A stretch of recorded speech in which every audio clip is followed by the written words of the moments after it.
प्रिय छात्रों, ओपी शर्मा की ओर से आप सभी को प्यार भरा नमस्कार। प्रिय छात्रों, आज की कक्षा में मैं कंटकेन एव कंटकम नामक पाठ के अभ्यास कार्य को लेकर प्रस्तुत हुआ हूँ। तो प्रिय छात्रों, पिछली कक्षा में हमने पाठ नंबर 5 का वाचन किया था, तो आज की कक्षा में हम इसका अभ्यास कार्य करेंगे। प्रिय छात्रों, पिछले कल आपकी PD1 की परीक्षा हुई थी। बेटा, आप सभी ने बहुत अच्छा प्रदर्शन किया है। उस सफल प्रदर्शन के लिए आप सभी को बहुत बहुत शुभकामनाएं। प्रिय छात्रों, उसका जो API रहा है वो 36 पॉइंट कुछ रहा है, यानी कि बहुत ही सम्मानजनक, बहुत ही सफल परिणाम कह सकते हैं हम। इसके लिए आपके साथ साथ में आपके माता पिता ने जो सहयोग दिया, उसके लिए भी आप सभी को बहुत बहुत धन्यवाद। प्रिय छात्रों, कोरोना महामारी को देखते हुए CBSE और हमारे एवस ने आपके पाठ्यक्रम को 30% कम कर दिया है। तो मैं आपको पहले भी एक PDF भेज चुका हूं, लेकिन आज की कक्षा में मैं आपको उन पाठों को फिर से बता देता हूं कि जो कम कर दिए गए हैं। बेटा, आप अपनी विषय सूची इंडेक्स को खोलिए और इंडेक्स में पाठ नंबर 8 संसार सागरस्य नायकाः, इसको गोला कर दीजिए। पाठ नंबर 11 है सावित्रीबाई फुले। पाठ नंबर 12 है कह रक्षति कह रक्षितः। पाठ नंबर 15 प्रहेलिकाः। प्रिय छात्रों, इन चैप्टरों को, इन पाठों को आपके पाठ्यक्रम से निकाल दिया गया है। अब आपका जो पाठ्यक्रम होगा वह, उसमें आपको अब 11 चैप्टर रह गए, कुल 11 पाठ रह गए हैं।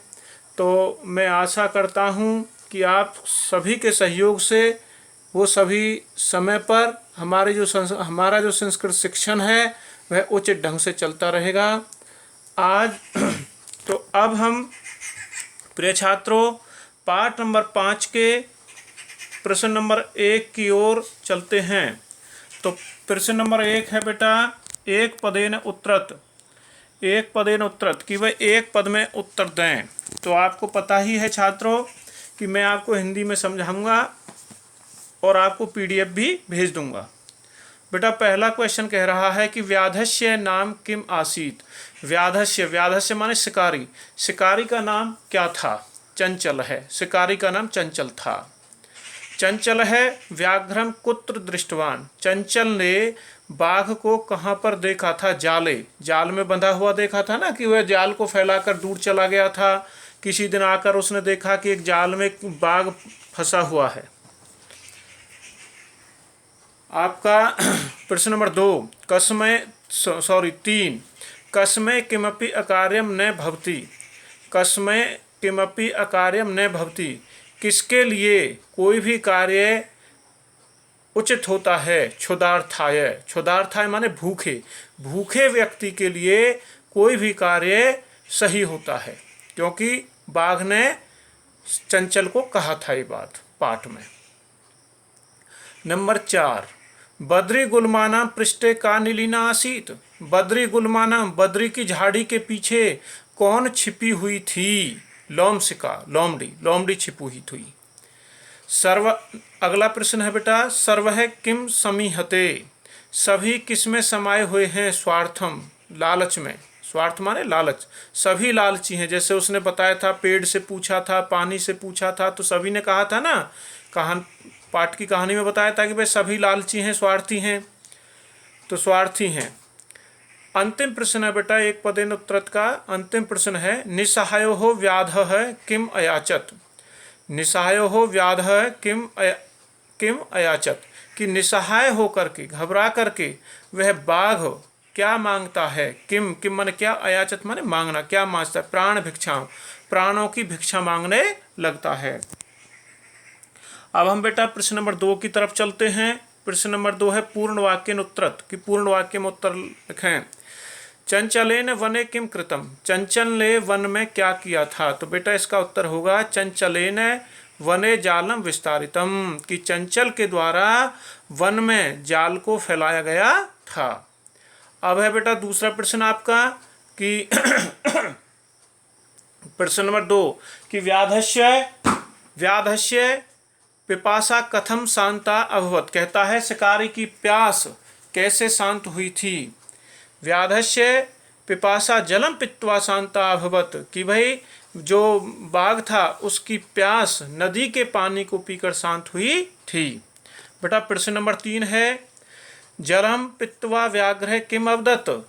पानी को पी करके वह बाघ क्या बोला था। वह बोला था कि जलम पित्वा व्याघ्र अवदत, पानी पीकर बाघ बोला संप्रतम, संप्रतम माने अब, अहम भुभुक्षित है अस्मि। भुभुक्षित का अर्थ होता है भूखा होना, कि अब मैं भूखा हूं। अस्मि माने हूं।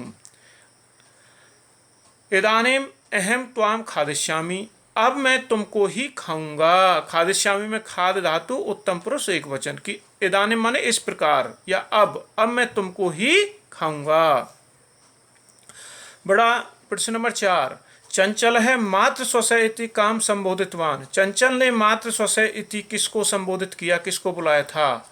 चंचल है मात्र स्वस्य है इति लोमसिकाम संबोधितवान, कि चंचल ने मौसी कहकर लोमड़ी को बुलाया था। मात्र स्वस्य का अर्थ क्या होता है, मौसी जी। आजकल मौसी जी का बड़ा चलन है बेटा।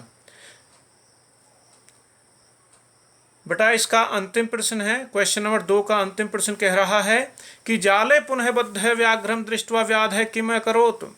कि जाल में फिर से बंधा हुआ देख करके व्याघ्रम दृष्टवा व्याध है किम अकरोत, व्याध ने क्या किया था, शिकारी ने क्या किया। कि जाले पुनः बद्धम दृष्टवा व्याध है प्रसन्न है भूत्वा ग्रहम प्रत्यावर्तत। कि जाल में बाघ को जाल में फिर से बंधा हुआ देख करके शिकारी अपने घर वापस चला गया।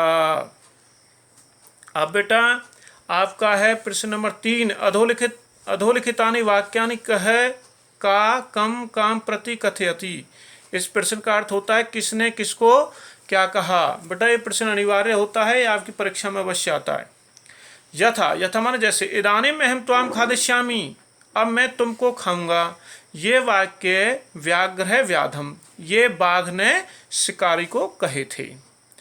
पहला है इसका बेटा कल्याणम भवतु ते, तुम्हारा कल्याण हो। व्याघ्र है व्याधम, बाघ ने शिकारी को कहा था। दूसरा कह रहा है जनाहा मई स्नानम कुर्वन्ति, लोग मेरे अंदर स्नान करते हैं। नदी जलम यानी कि नदी के पानी ने शिकारी से कहा था। तीसरा अहम त्वत्कृते धर्मम आचरितवान त्वया मिथ्या भनितम, कि मैंने तुम्हारे लिए धर्म का आचरण किया था परंतु तुम अब लालची हो गए हो। व्याध है व्याघ्रम, यह शिकारी ने बाघ को कहा था। यत्र कुत्रपि छेदनम कुर्वन्ति, कि कहीं पर भी छेद कर देते हैं, काट देते हैं। वृक्ष है व्याधम, पेड़ ने शिकारी से कहा था।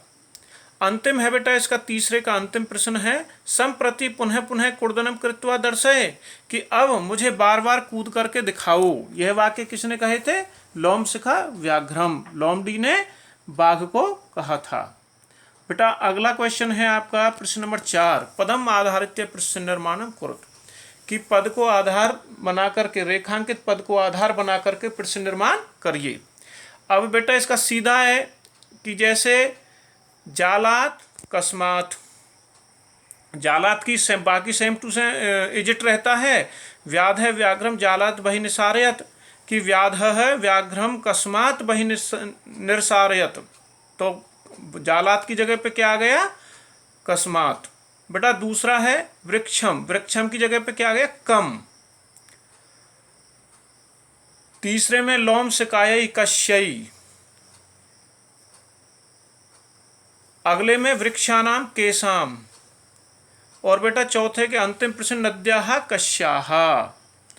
अब है बेटा ये है मंजूषाते पदानि चित्तवा कथाम पूर्यत, कि मंजूषा से पद चुन करके कथा को पूर्ण करिए। बेटा इसका ये है कि आप अपनी इस प्रश्न को कैसे करना है कि आपकी जो पाठ्य पुस्तक है उसमें जो फिल इन द ब्लैंक्स हैं उन ब्लैंक्सों में आप नंबरिंग कर लीजिए 1 2 3 4 5 6 7 8 9 10 इस तरह से। फिर बेटा इसमें जो इसके विकल्प हैं, जो ऑप्शन हैं, वो ऊपर से पहले नंबर 1, नंबर 2, नंबर 3, नंबर 4 यानी कि लगातार ही हैं, ये आगे पीछे नहीं है, ये बुक में प्रिंट ही ऐसा है। तो मैं एक बार समझा देता हूँ इसको तो आप इसको अपने हिसाब से कर लेना। एकस्मिन् वने एके वृद्धे व्याघ्रः आसीत्। एक वन में कोई बूढ़ा बाघ था। सह एकदा व्याधेन विस्तारिते जाले बद्ध अभवत्। एक बार वह व्याधेन माने शिकारी के द्वारा फैलाए हुए जाल में बंध गया था। सह बहु प्रयासम कृतवान किंतु जालात मुक्त न अभवत्। उसने बहुत प्रयत्न किया परंतु वह जाल से आजाद नहीं हुआ था, मुक्त नहीं हुआ था। अकस्मात् तत्र एकः मूषकः समागच्छत्। अचानक ही वहां पर एक चूहा आ गया। मूषकः माने चूहा, वहां पर एक चूहा आ गया। बद्धम व्याघ्रम दृष्टवा, बंधे हुए बाघ को देख करके, तम अवदत्, वह बोला, ओहो भवान जाले बद्ध है, ओहो आप जाल में बंधे हुए हैं। अहम त्वं मोचयितुम इच्छामि, मैं तुमको आजाद करना चाहता हूँ।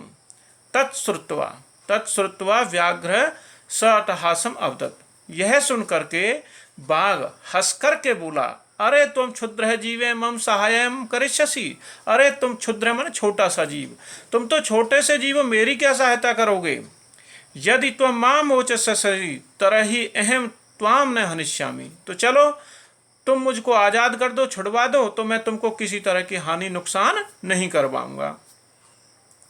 मूषकः स्वकीय लघुदन्ते तज्जालम कर्तनम कृत्वा तम व्याघ्रम बहिकृतवान। उस मूसे ने, उस चूहे ने अपने लघुदंते, अपने छोटे छोटे दांतों से तज्जालम, उस जाल को कृत्नम कृत्वा, कृत्नम माने काटना, काट दिया, और व्याघ्रम बहिकृतवान, और बाघ को वहां से बाहर करा दिया। तो बेटा ये है आपका अब प्रश्न नंबर 6। तो प्रश्न नंबर 6 कहता है यथा निर्देशम उत्तरत, कि वे यथा निर्देश के अनुसार उत्तर दीजिए। सह लोम सिकाई सर्वाम कथाम निवेद्यत। बेटा एक सेंटेंस है ये कि वे सह लोम सिकाई सर्वाम कथाम निवेद्यत, उसने लोमड़ी को सारी कथा बताई। अस्मिन वाक्य विशेषण पदम किम, तो इस वाक्य में विशेषण कौन सा है। तो सर्वाम, क्या है, सर्वाम, तो सर्वाम विशेषण हो गया। विशेषण होता है किसी चीज की विशेषता को बताना। अगला कह रहा है कि अहम त्वत्कृते धर्मम आचरितवान। अब अगला सेंटेंस कह रहा कि अहम त्वत्कृते, कि मैंने तुम्हारे लिए धर्म का पालन किया था। तत्र अहम इति सर्वनाम पदये पदम कस्मै प्रयुक्तम। तो यहाँ पर जो अहम, अहमन में, जो मैं सर्वनाम है, ये किसके लिए प्रयोग किया गया है, चंचलाय, चंचल के लिए। तीसरा, सर्व है स्वार्थम समीहिते, सभी स्वार्थी हैं, सभी लालची हैं। असिन वाक्य कर्तृपदम किम, कर्तृ माने काम करने वाला, कहने वाला क्या है। तो सर्व है, सभी ने कहा, सभी ये कार्य करते हैं, सभी आजकल लालची हैं। बेटा अगला कहता है कि सा सहसा चंचलम उपसृत्य कथयति, कि वह अचानक चंचल के सामने आकर के कहती है कि वाक्यात एकम अव्यम पदम चित्वा लिखत, कि इसमें से एक अव्यय पद चुनना। अव्यय पद कौन से होते हैं, जो कभी परिवर्तन नहीं होते हैं। सहसा, सहसा माने अचानक। अंतिम प्रश्न है बेटा छठे प्रश्न का वार्ता माम अपि विज्ञापय, क्या बात है, मुझको भी बताओ। विज्ञापय माने बताना। अस्मिन वाक्य क्रियापदम किम, क्रियापदस्य पद परिचयम अपि लिखत। तो ये कहता है कि इसमें क्रियापद कौन सा, विज्ञापय, विज्ञापय माने बताना। तो प्रिय छात्रों आपका ये प्रश्न यहाँ पर समाप्त होता है। अब हम प्रश्न नंबर 7 के ए की ओर चलते हैं। बेटा 7वें ए में ये क्या है, ये शब्द रूप है। तो शब्द रूप आपको हम बार बार बताया कि मात्र शब्द रूप, मैंने शायद आपको पहले पीडीएफ भेज चुका हूँ, और नहीं है तो आपकी पाठ्य पुस्तक के पीछे मात्र शब्द रूप है, आप उसके सहायता से इसको स्वयं करिए। इसमें मैं आपको कुछ नहीं कर रहा हूँ, क्योंकि ये एक रूल है, नियम है, इसमें मैं आपकी कोई वो सहायता नहीं कर सकता हूँ। ठीक है बेटा, ये आपको स्वयं करना है। मात्र शब्द रूप और मात्र शब्द रूप की तरह ही है ये सारा। अब है बेटा 7वें का आ, धातु प्रत्ययम च लिखत, कि वे धातु और प्रत्यय। धातु कहते हैं बेटा संस्कृत में क्रिया को, काम करने को धातु कहा जाता है। जैसे गंतुम, गंतुम माने जाना, तो गंतुम में धातु है गम, गम माने जाना, और तुमन प्रत्यय हो गया। दृष्टुम, दृश्य में दृश्य धातु, दृश्य माने देखना, और तुमन प्रत्यय है। करणीयम में क्रिया धातु है बेटा, अनियर प्रत्यय है। पातुम में पा धातु, पा माने पीना, और तुमन प्रत्यय है। खादितुम में खाद धातु और तुमन प्रत्यय है। कृत्वा में क्रय धातु और कत्वा प्रत्यय। बेटा इनका जो काम करके जो क्रिया की जाती है वहाँ पर तुमन प्रत्यय होता है। तो प्रिय छात्रों, आज की कक्षा को हम यहीं पर समाप्त करते हैं। आप सभी के सहयोग के लिए आप सभी को बहुत बहुत धन्यवाद, बहुत बहुत शुभकामनाएं।